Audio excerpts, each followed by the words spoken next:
combustible. Ces visites décennales ont un impact sur la disponibilité du parc, mais nous permettent aussi de poursuivre l'exploitation des réacteurs pour 10 années supplémentaires. D'accord, donc on a un tunnel de chantier dû au Covid qui s'ajoute, c'est ce qu'on vient de nous expliquer, à des chantiers qu'on doit réaliser tous les 10 ans, mais je vais vous reposer la question, Maxime. Tout ça, même bout à bout, ça ne fait pas 24 réacteurs à l'arrêt, non ?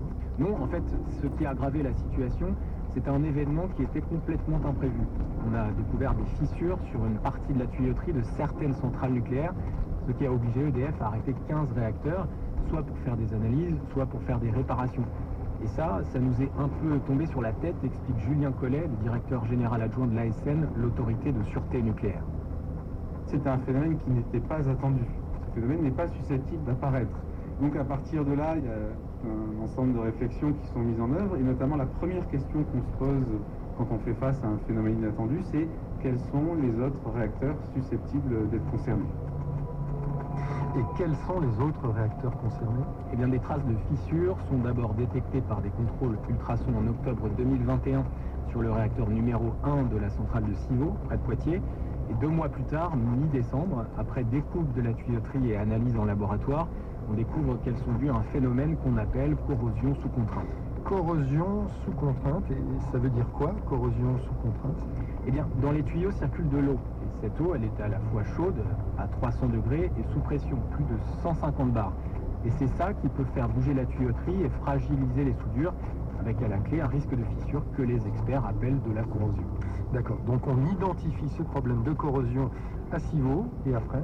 Il y a un vaste programme de vérification d'autres réacteurs commence, d'abord sur les plus récents et les plus puissants du parc, qui ont un peu plus de 20 ans seulement, et notamment la centrale de Chaux dans les Ardennes. Et si ces contrôles se font sur ces réacteurs, c'est parce qu'ils sont similaires à ceux de Civaux. Ça va tout d'abord se faire sur les mêmes réacteurs que Civaux. EDF met rapidement en évidence, en relisant les contrôles qui ont été faits les années précédentes à Chaux, qu'effectivement on est susceptible de trouver le même phénomène. Et donc à partir de là, EDF décide rapidement d'arrêter les 4 réacteurs de type N4 pour procéder à des contrôles.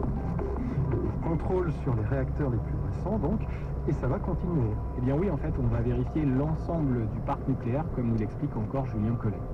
Sur tout le mois de janvier, EDF va engager la relecture de tous les contrôles qui avaient été faits les années précédentes. Alors c'est un exercice compliqué parce que le contrôle ultrason qui est mis en œuvre, il est vraiment fait pour détecter de la fatigue thermique.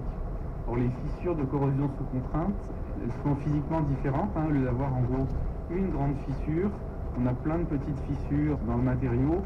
Et donc, le procédé de contrôle, il peut avoir du mal à les détecter. Et malgré ça, on arrive à un total de 7 réacteurs aujourd'hui où la corrosion sous contrainte est avérée.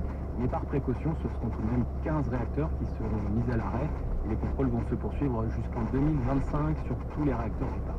On va quand même à 56. Mais cette corrosion, elle est négligeable ou elle est inquiétante ? Alors, ce qu'on peut dire, c'est qu'elle se manifeste par des fissures plus ou moins grandes. Certaines ne font qu'1 millimètre de profondeur, mais la plus sérieuse, détectée sur le réacteur numéro 1 de Civaux, était profonde de 5,6 mm sur une portion de tuyau dont l'épaisseur est de 3 cm. Ah oui, effectivement, ça n'est pas rien. Non, écoutez à ce sujet Karine Herviou, la directrice générale adjointe de l'IRSN, l'Institut de radioprotection et de sûreté nucléaire. Selon elle, les fissures qu'on a identifiées ne sont pas à prendre à la légère.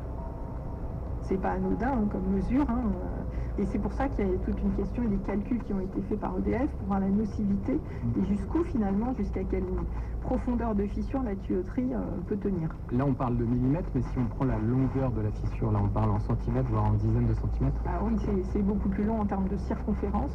Effectivement, il y a des fissures qui couvrent une partie de la circonférence de la tuyauterie. Et même j'ai vu toute la circonférence. Oui, je crois que sur Civaux notamment, il y a une fissure qui fait toute la circonférence. Et la circonférence, elle représente quoi ? Quasiment 1 mètre de longueur, c'est donc loin, très loin d'être anodin. Oui, effectivement. Mais pour autant, quelles conséquences concrètes elles peuvent avoir ? Il faut savoir que sur une tuyauterie qui est sous très haute pression, il y a clairement un risque de rupture du circuit primaire sur lequel ces tuyaux sont branchés, et donc de brèche. Ça peut être grave, ça ? Oui, parce que le circuit primaire, c'est le circuit qui permet de refroidir le réacteur. On parle là d'une zone qui est radioactive. Ces tuyauteries doivent donc absolument être en état de fonctionner ainsi que encore carrière. Ces circuits avec sécurité, c'est des circuits de sûreté qui sont là, qui sont injectés de l'eau en cas d'accident sur le réacteur, notamment en cas de brèche. Le fait que ce soit ces tuyauteries justement qui puissent provoquer cette brèche et donc qui pourraient gêner l'injection d'eau pour refroidir le cœur du réacteur est effectivement très problématique. C'est un des circuits les plus importants sur la centrale nucléaire française. Qu'est-ce qui serait passé s'il y avait un accident? Eh bien, de la radioactivité serait tombée dans le cœur du réacteur, mais également de la à l'intérieur de l'essence